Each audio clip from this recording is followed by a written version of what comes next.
우리에게 주시는 말씀은 레위기 19장 11절에서 18절입니다. 찾으셨으면 함께 읽겠습니다. 너희는 도둑질하지 말며 속이지 말며 서로 거짓말하지 말며 너희는 내 이름으로 거짓 맹세함으로 내 하나님의 이름을 욕되게 하지 말라. 나는 여호와이니라. 너는 내 이웃을 억압하지 말며 착취하지 말며 품꾼의 삭슬 아침까지 밤새도록 내게 두지 말며 너는 귀먹은 자를 저주하지 말며 맹인 앞에 장애물을 놓지 말고 내 하나님을 경외하라. 나는 여호와이니라. 너희는 재판할 때 불의를 행하지 말며 가난한 자의 편을 들지 말며 세력 있는 자라고 두둔하지 말고 공의로 사람을 재판할지며 너는 내 백성 중에 돌아다니며 사람을 비방하지 말며 내 이웃의 피를 흘려 이익을 도모하지 말라. 나는 여호와이니라. 너는 내 형제를 마음으로 미워하지 말며 내 이웃을 반드시 견책하라. 그러면 내가 그에 대하여 죄를 담당하지 아니하리라. 원수를 갚지 말며 동포를 원망하지 말며 내 이웃 사랑하기를 내 자신과 같이 사랑하라. 나는 여호와이니라. 아멘. 오늘 본문은 하나님의 이름으로 일컫는 하나님의 백성이 삶의 현장에서 어떻게 살아야 하는가, 이것을 다루고 있습니다. 요약하자면요, 이런 행동들은 하지 말라고 말씀하십니다. 도둑질, 거짓말, 위증, 타인에 대한 경제적인 착취, 장애인 인권 침해, 편파적인 재판, 허위사실 유포, 보복, 이런 행동들을 해서는 안 됩니다. 하나님의 백성일지라도, 그렇다 할지라도 만약 이런 행동을 한다면 그 죄에 대한 대가를 반드시 치르게 될 것이라고 하나님은 경고하시지요. 우리는 레위기의 율법을 마치 과학과 문명, 사법 체계와 인권이 잘 발달하지 못했던 농경 목축 시대의 상호 규약 정도로 인식하려는 경향이 있기 때문에 이 율법들을 읽을 때 나와는 상관이 없거나 아니면 상관이 있다 하더라도 상징적인 구호 내지는 신앙적인 가이드라인 정도로만 이해하려고 하는 경향들이 있지요. 하지만 하나님께서는 레위기의 이 말씀을 그 시대 이스라엘 사람들에게 실질적인 구속력을 지닌 법으로 주셨고요. 따라서 오늘 이 시대를 사는 우리에게도 이 율법이 적용되는 방식은 조금 달라질 수 있을지 몰라도 그 근본 정신만큼은 여전히 유효하다고 저는 생각합니다. 저는 오늘 본문이 여러분과 저에게도 여전히 하나님의 말씀이고 또 하나님께서 마지막 날 우리를 심판하실 때 사용하게 되실 법적 기준, 법적 근거라고 확신하면서 너희는 내 이름으로 라는 제목으로 하나님께서 우리에게 주시는 은혜를 나누고자 합니다. 첫째로 저는 이 계명이 지닌 의미가 무엇인지를 한번 확인해 보고 싶습니다. 레위기 19장은요, 우리가 아주 잘 알고 있는 십계명의 해설판이라고 할 수 있습니다. 십계명을 헌법이라고 한다면 오늘 본문은요, 그 헌법을 해석하고 적용하는 헌법 해설서에 해당하지요. 예를 들어서 십계명의 8번째 계명인 도둑질하지 말라, 이 헌법에 대해서 오늘 본문 레위기 19장 11절에서는요 너희는 도둑질하지 말며 속이지 말며 서로 거짓말하지 말며 라고 해설하고 있습니다. 십계명만 볼 때는 절도, 강도만 안 하면 벌을 안 받을 것 같은데 이 해설판을 읽어보니까요 정직하지 못한 수단을 사용해서 얻게 되는 모든 경제적인 이득이 전부 다 도둑질에 해당함을 알 수 있습니다. 또 십계명의 9번째 계명인 내 이웃에 대하여 거짓 증거하지 말라, 이 헌법은요 오늘 본문 16절 너는 내 백성 중에 돌아다니며 사람을 비방하지 말라, 이렇게 해설되고 있습니다. 즉 제9계명은요 단순히 재판에서 위증하지 말라는 것뿐만이 아니라 헛소문을 퍼뜨리거나 뒤에서 험담하거나 오늘로 치자면 악성 댓글을 다는 그런 행위들까지도 포함하고 있는 것을 알 수 있지요. 10번째 계명 내 이웃의 집을 탐내지 말라, 이 계명은 본문 13절에 보면요 너는 내 이웃을 억압하지 말며 착취하지 말며 품꾼의 삭슬 아침까지 밤새도록 내게 두지 말며, 이렇게 해설하고 있지요. 하루 벌어 하루 사는 근로자들의 어떤 경제적인 고충을, 그런 것을 전혀 고려하지도 개의치도 않고 임금을 하루 자기가 더 보관하는 고의적인 임금 체불, 이것은 이웃의 재산을 탐내는 행위라고 말씀하고 있습니다. 이렇게 계명을 분해하고 해설해 보니까요, 이 모든 율법의 목적, 의미, 의도는 무엇입니까? 레위기 19장 18절 말씀을 함께 읽어보겠습니다. 내 이웃 사랑하기를 내 자신과 같이 사랑하라. 아멘. 하나님의 율법은요, 이거 하지 마라 저거 하지 마라 그러면 벌은 안 받는다, 이런 소극주의가 아니라 앞장서서 이웃을 사랑하고 그 사랑을 실천하는 적극주의를 지향하고 있습니다. 하나님이 적극적으로 선을 행하라고 이스라엘 사람들에게 명령하실 수 있었던 근거가 있지요. 그것은 하나님께서 이스라엘을 먼저 은혜로 선택하시고 구원하시고 복을 주시고 거룩하게 하셨기 때문입니다. 이 법은요, 이스라엘이 하나님의 절대적인 사랑에 힘입어 이집트의 압제로부터 구원받고 거룩한 제사로 정결해진 후 이제 명실상부한 하나님의 백성으로 살고자 할 때, 바로 그때, 바로 그 시점에 선포가 되었습니다. 우리에게도 동일합니다. 이 말씀은 우리가 예수님의 십자가 사랑에 힘입어서 죄와 사망으로부터 구원받고 거룩한 예배로 은혜를 받고 이제 세상에 나아가서 그리스도인으로 살고자 할 때 마땅히 적용될 말씀입니다.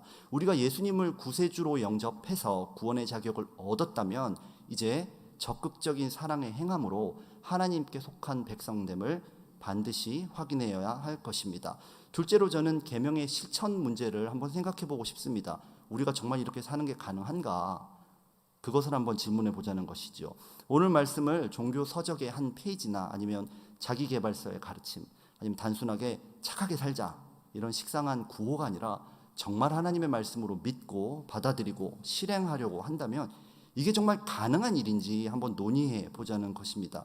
그런데 놀랍게도요, 성경에서는 본인 스스로 이렇게 살았다고 주장하는 그 한 사람이 나옵니다. 바로 마가복음 10장에 나오는 한 부자인데요, 그가 예수님께 찾아와서 이렇게 말하죠. 마가복음 10장 17절을 보면요, 내가 무엇을 하여야 영생을 얻으리이까? 아마 굉장히 자신감에 충만했던 것 같습니다. 예수님께서는 이 질문을 들으시고 이렇게 답하시죠. 마가복음 10장 19절 말씀을 함께 읽어보겠습니다. 내가 계명을 안 하니 살인하지 말라, 간음하지 말라, 도둑질하지 말라, 거짓 증언하지 말라, 속여 빼앗지 말라, 내 부모를 공경하라 하였느니라. 아멘. 이 부자는요, 자기가 다 지켰다고 말합니다. 굉장히 대단한 사람이죠. 이 부자는 십계명뿐만 아니라 아마 레위기 19장 본문에서 요구하고 있는 헌법 해설에 나온 모든 내용까지 아마 정확하게 지켰을 가능성이 많다고 생각합니다. 그런데요, 이 대답을 듣고 예수님은 이렇게 말씀하십니다. 마가복음 10장 21절 말씀을 한번 읽어보겠습니다. 예수께서 그를 보시고 사랑하사 이르시되 내게 아직도 한 가지 부족한 것이 있으니 가서 내게 있는 것을 다 팔아 가난한 자들에게 주라. 그리하면 하늘에서 보화가 내게 있으리라. 그리고 와서 나를 따르라 하시니. 아멘. 예수님은 그를 소중하게 보셨고 사랑하셨습니다. 그랬기 때문에 그를 나를 따르라, 이런 동행으로 초대하셨지요. 그런데요, 그는 근심하면서 떠나버리고 말았습니다. 계명도 잘 알았고 해설판까지 충실하게 숙지했을 텐데 왜 이렇게 되었을까요? 저는 오늘 본문의 레위기 헌법 해설에 어떤 실수가 있거나 그 해설이 부족했기 때문이 아니라 그 부자가 미처 읽어내지 못했던 구절이 있었기 때문이라고 생각합니다. 오늘 본문 14절에 보면요, 저주 소리를 들을 수 없는 청각장애인을 저주해서는 안 되는 이유, 내 나쁜 행동을 볼 수 없는 시각장애인을 괴롭혀서는 안 되는 이유, 그것은 바로 하나님 때문입니다. 사람은 몰라도 하나님은 다 듣고 계시고 보고 계시고 알고 계시기 때문이지요. 15절을 보면 재판할 때 가난한 자에게 호의를 베푸는 것, 그러니까 공의롭지 못한 인본주의적 자비심에도 하나님은 반대하고 계십니다. 왜냐하면 하나님의 이름이 있기 때문입니다. 17절 18절에 보면요, 형제를 미워하거나 원망해서도 안 됩니다. 왜냐하면 하나님의 이름 때문입니다. 이 훌륭한 부자는요, 계명의 법 해설은 잘 읽었는데 이 계명이 정말 지향하고 있는 법의 정신을 놓쳤던 것입니다. 그 정신은 뭐냐면 12, 14, 16, 18절에 반복적으로 나오고 있는 나는 여호와이니라, 이것입니다. 하나님은 계명 하나하나마다, 그 해설 하나하나마다 한 페이지를 넘길 때마다 자신의 이름을 친히 새겨놓으신 것입니다. 왜 이렇게 하셨을까요? 나는 내 이름으로 너희를 구원했고 내 이름으로 너희를 일컬을 것이며 내 이름으로 너희가 거룩하게 살도록 할 것이다. 우리에게도 이 말씀이 들려지기를 원합니다. 이 법의 주인이 바로 하나님이심을 분명히 하고 계시지요. 하나님께서 바로 우리의 하나님이 되셨기 때문에 내 노력, 내 의, 심지어 내가 갖고 있는 인본주의적인 자비심까지도 전부 내려놓고 우리는 하나님의 말씀을 경외함으로 반응해야 합니다. 그분의 이름이 새겨진 그분의 말씀에 반응해야 문법적인 조항뿐만 아니라 법의 정신까지도 성취하면서 하나님의 진정한 거룩한 백성으로 살게 되는 것입니다.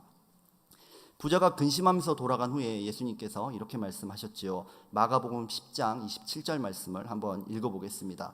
사람으로는 할 수 없으되 하나님으로는 그렇지 아니하니 하나님으로서는 다 하실 수 있느니라. 아멘. 우리는 오늘 우리에게 주어진 이 사랑의 계명을 우리의 힘이 아니라 바로 하나님의 이름이 새겨져 있는 하나님의 말씀으로 해내게 될 줄 믿습니다. 저는 한어유년부에서 사역하고 있습니다. 우리는 어린이라고 하면 뭔가 좀 미숙하고 유치할 것이라고 생각합니다. 물론 성장 과정에 있기 때문에 분명히 그런 부분들이 있습니다. 그런데요, 예배 때는 절대 그렇지 않습니다. 온 몸과 마음으로 드리는 찬양에는 어린 예배자들의 간절한 기도가 담겨 있고요.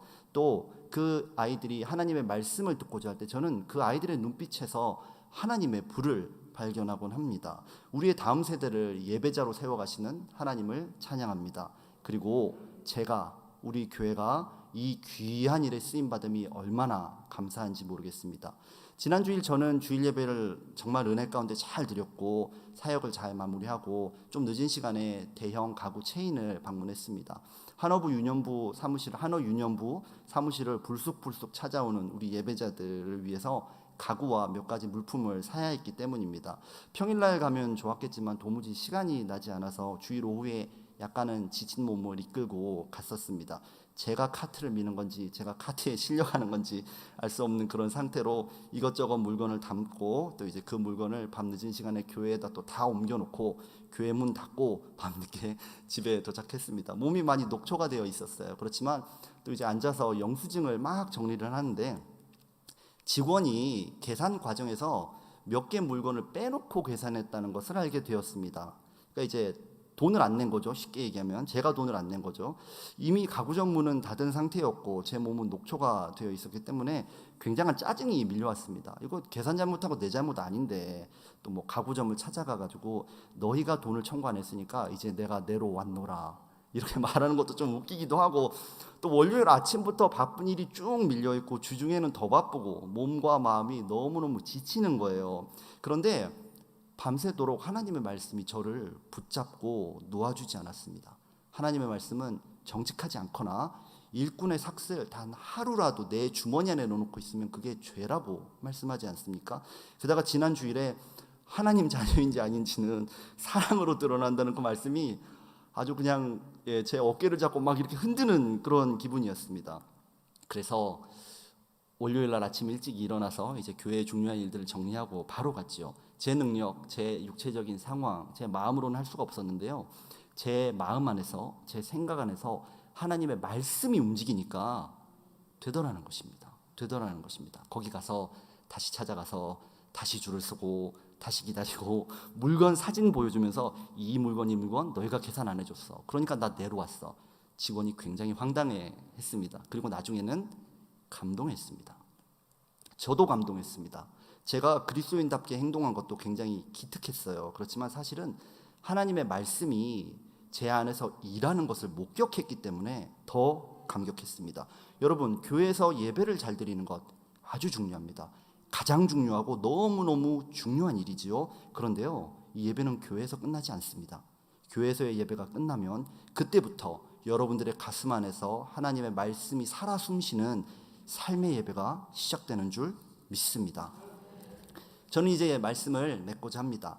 하나님은 우리가 그분을 의지하고 그분의 말씀대로 그분의 이름으로 새겨놓으신 하나님의 말씀에 반응함으로 타인을 사랑하고 적극적으로 선을 행하기를 원하심이 분명합니다. 이 계명들은요, 우리를 조금이라도 더 곤란하게 만들어서 천국 결승선에서 떨어뜨리려고 하는 그런 하나님의 오디션이 아닙니다. 바로 예수님과의 동행, 예수님으로의 초대, 천국의 초대장입니다. 예수님, 바로 그 예수님과 함께하는 삶, 하나님의 말씀이 여러분들 마음 안에서 살아 숨쉬면 그 동행이 오늘도 이루어질 줄 믿습니다. 여러분, 오늘 저 예배당 문을 열고 나가시면 여러분 세상의 많은 것들과 부딪히게 될 것이고 갈등하게 될 것입니다. 여러분들은 무엇을 가지고 이기려고 하십니까? 예수님의 보혈, 그 이름이 새겨져 있는 말씀으로 이기시기를 바랍니다. 하나님으로서는 다 하실 수 있느니라. 아멘. 우리 함께 기도하겠습니다. 주님, 감사합니다. 오늘도 우리를 거룩한 예배자로 불러주시니 감사합니다. 하나님은 우리에게 사랑의 계명을 주셨고 또 우리의 능력으로 할 수 없는 그 계명을 실천할 수 있는 말씀의 능력도 주셨습니다. 우리가 오늘 하나님의 말씀에 반응하는 믿음으로 저 세상에 나아가 사랑을 실천하고 우리가 하나님의 백성임을, 하나님이 우리를 선택하셨음을, 우리가 바로 예수의 보혈로 씻겨 있는 그리스도임을 확인하게 하여 주시옵소서. 주님께서 반드시 동행하시고 우리를 붙들어 주실 것을 믿습니다. 모든 것에 감사드리며 예수님의 이름으로 기도합니다. 아멘.